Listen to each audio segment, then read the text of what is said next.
আমার মায়ের গলা বিক্রি করে এটা আমি কিনছি, আমি আপনাকে দিব না। আচ্ছা, আমাকে তো বুঝেন নাই? আরে ভাই, বলছো তো নাকি?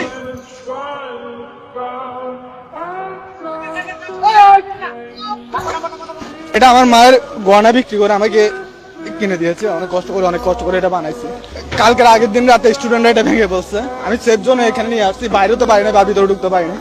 এখন আসছি আমি নিয়ে যাওয়ার জন্য, আমি অনেকবার রিকোয়েস্ট করছি ওদেরকে এটা ভাঙা দরকার, আমি নিয়ে যাচ্ছি, আমাকে 5 মিনিট সময় দেন। ওরা আমাকে সময় দেন, আমাকে দেখেন কি করছে ওরা। এবং আমি রিকোয়েস্ট করেছি তো অনেকবার যে আমাকে 5 মিনিট টাইম দেন, আমি বাইর করে ফেলি। আমি এটার উপর উঠলাম, ওরা অ্যাটাক করছে, আমার হাত পাও কেটে গেছে।